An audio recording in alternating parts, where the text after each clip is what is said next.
আল্লাহকে দেখে যারা ভয় করে তারা নামাজ ছাড়বে না। নামাজ ছাড়াটা গুনাহ নাকি? নামাজ ছাড়াটা গুনার কাজ। আর আল্লাহকে দেখে যারা ভয় করবে তারা জীবনে চুরি করবে না। আল্লাহকে দেখে যারা ভয় করবে তারা জীবনে জেনা করবে না। আল্লাহকে দেখে যারা ভয় করবে জীবনে আইল দাবাবে না। আল্লাহকে দেখে যারা ভয় করবে পড়োশিকে কষ্ট দিবে না। আল্লাহকে দেখে যারা ভয় করবে তারা হক কাটবে, বেটি বেটার তা করবে না। আল্লাহকে দেখে যারা ভয় করবে তারা বোনের হক মারবে না। আল্লাহকে দেখে যারা ভয় করবে তারা রোজার দিনে ঘরে বসে খাবে না। আল্লাহকে দেখে যারা ভয় করবে তারা সুদের টাকা টানবে না। আল্লাহকে দেখে যারা ভয় করবে তারা বিচারে বসে ঘুষ নেবে না। আল্লাহকে দেখে যারা ভয় করবে তারা কোনোদিন গান শুনবে না। আল্লাহকে দেখে যারা ভয় করবে তারা কোনোদিন বিয়াজ খাবে না, তারা তাস খেলবে না, তারা অন্য কোনো গুনার কাজে যাবে না। যার মধ্যে ভয় নাই তারা করে, যার মধ্যে আল্লাহর ভয় আছে জীবনও করবে না। আর আল্লাহ বলছেন যারা আমার ওপরে ঈমান আনার পরে আমাকে দেখে ভয় করলো, আমি আল্লাহ বলে দিচ্ছি যদি গ্রামবাসীরা এই কাজ করে, এই লাউ আন্না আমানু আহলাল কোরা, এই গ্রামের লোকেরা যদি ঈমান আনার পরে লাওয়াত্তাকাও আমাকে দেখে ভয় করে, লা ফাতাহনা আলাইহিম বারাকাতিম মিনাস সামাই ওয়াল আরদ, জমিন আসমানের মধ্যে যত বরকত আছে আমি আল্লাহ তাদের দিয়ে দিব। সুবহানাল্লাহ। জমিন আসমানের মধ্যে যত বরকত আছে আল্লাহ যদি দিয়ে দেয় তা আমাদের থেকে বড় ধনী কেউ হইতে পারবে? সুবহানাল্লাহ। লিতে শিখেন আল্লাহর কাছে। খালি আল্লাহকে ধরে লেন, আল্লাহ কেমন করে আপনাকে দিছে দেখেন। আর তার জিতা জাগতা দলিল কোরআন খুলেন 29 পারা সূরা নুন ওয়াল কলম। এতে একটা ঘটনা আছে না নাই? আপনারা জুমাতে অনেকবার শুনে আছেন। আছে ইন্না বালাউনাহুম কামা বালাউনা আসহাবাল জান্নাহ। মৌলভী সাহেব বসে আছে, আপনিও দেখেন 29 পারা খুলেন, সূরা নুন ওয়াল কলম পড়েন। আর হিন্দি মানে জানেন, হিন্দিতে কোরআন পাওয়া যাচ্ছে। উর্দু জানেন, উর্দুতে তর্জমা পাওয়া যাচ্ছে। নিজে পড়ে একবার দেখেলেন, সুবহানাল্লাহ। কিরকম করে আল্লাহ দিয়েছে দিবে আপনি আইডিয়া পেয়ে যাবেন। ওই ঘটনাটা কি?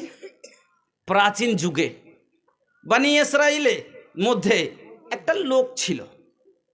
আমি ঘটনাটা যেখানে সেটিং হবে ওখানে আপনাকে নিয়ে এসে শোনাবো, শুধু আপনাকে ইঙ্গিত করে রাখলাম, মনে রাখবেন 29 পারা সূরা নুন ওয়াল কলম, এই সূরার ঘটনাটা কি কেমন করে আল্লাহ দিচ্ছেন। এবার আগে চলুন। তাহলে 1 নাম্বার হলো কি, ঈমান আনার পরে নেক আমল করা লাগবে। 2 নম্বর, নেক আমলের মধ্যে সব থেকে ফার্স্ট আমল শোনেন, ইসলামের বুনিয়াদ কয়টা? 5টা। ইসলামের খুঁটি কয়টা? 5টা। কালমা, নামাজ, রোজা, হজ, জাকাত। কালমা সবাই পড়েছি না পড়িনি? কালমা সবাই পড়েছি আলহামদুলিল্লাহ। আমরা সবাই কালমা পড়ে আল্লাহর উপরে ঈমান নিয়ে চলে এসেছি। 2 নম্বরে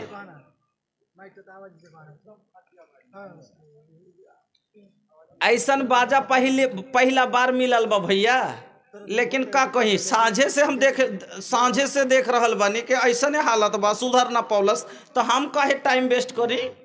काहे के रात के बहुत वक्त गुजर गईल बा, अब पता ना कहीं उससे भी और घटिया हो जाए तो हालत खराब हो जाए। तनी बाजा मास्टर से हमारी विनती बा, हमके भैया जितना देर से ये बाजा के पीछे इतना मेहनत कैलस, इतना देर में एगो मिस्त्री बन जात। एक लोग যদি এখন যদি খালি কাম করতে তো বুঝেন পাক্কা মিস্ত্রি বনে যেত, শিখলে।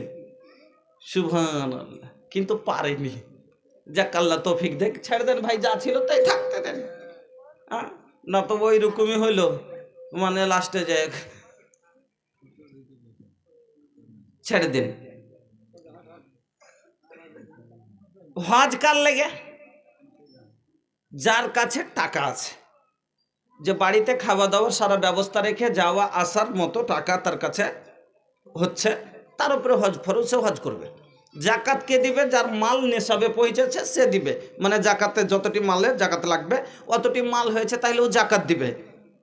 গরিবের লেগে জাকাতও নেই, যার কাছে মাল নেই, হজও নেই, কালমা পড়ে লেছে, তিনটা শেষ। রোজা তো বৎসরে একবার, বাইচা গেল অনলি নামাজ, অনলি নামাজ। এই জন্য প্রথম হলো নামাজ। সেই মুসলিম শরীফের হাদিস, আল্লাহ রসুল কি বলছেন হাদিসটা শোনেন। আকরাবু মা ইয়াকুনুল আবদু মির রাব্বিহি ওয়া হুয়া সাজিদুন ফাআকসিরুদ দুআ।